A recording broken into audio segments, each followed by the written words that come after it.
Yo minasan, konnichiwa, mata aimashita ne. Nihongo no benkyou otsukare sama deshita.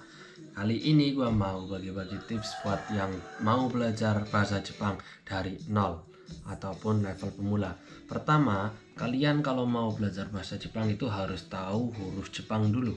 Huruf Jepang itu ada hiragana dan juga katakana, ada juga kanji. Nah, hiragana itu adalah huruf yang digunakan untuk menulis kosakata asli Jepang dan juga kanji. Kanji juga cara bacanya atau furigananya itu menggunakan hiragana. Terus berikutnya ada katakana. Katakana itu digunakan untuk bahasa serapan. Serapan maksudnya itu bahasa yang diambil dari negara lain. Contohnya kayak tes, jadinya tesuto. Kalau bahasa Jepang asli kan hiragana pakainya shiken. Kalau semisal pakai katakana jadinya tesuto. Itu kan karena serapan dari bahasa lain gitu.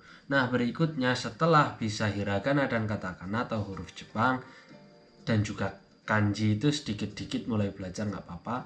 Terus berikutnya minasang harus hafalan kosakata. Nah, kosakata itu sangat penting sebelum belajar bahasa Jepang karena nanti ketika minasang mau masuk ke dalam pola kalimat, kalau belum punya kosakata yang mumpuni itu akan kesulitan nanti. Kosakata itu biasanya dibagi menjadi 3 aja klasifikasinya ya, kata benda, kata kerja, dan juga kata sifat. Contoh kata benda ya handphone ini kata benda.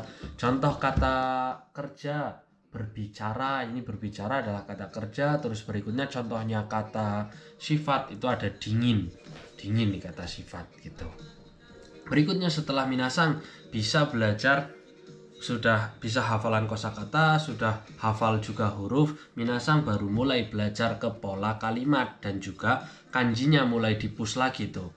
Jadi ritme belajarnya itu seperti itu. Setelah belajar pola kalimat, minasang digunakan latihan. Karena yang namanya belajar bahasa Jepang itu inti paling pentingnya itu ada di pengucapan. Latihan terus. Kalau kalian nggak latihan, mau belajar pola kalimat sebanyak apapun itu pasti akan sulit digunakan gitu minasang. Ritme belajarnya terus berulang seperti itu. Setelah mulai masuk beberapa bab, silahkan ngulang lagi ke bab yang pertama lagi sampai minasang benar-benar paham di bab itu. Terus maju pengulangan lagi seperti itu. Itu semuanya tips belajar bahasa Jepang dari awal. Minasang silahkan mau lihat di YouTube atau mau masuk ke LPK atau mau belajar mandiri, itu sekarang ada semua minasang. Jadi ganbatte benkyou shite Nihon ikimashou. Mata aimashou. Bye bye minasang.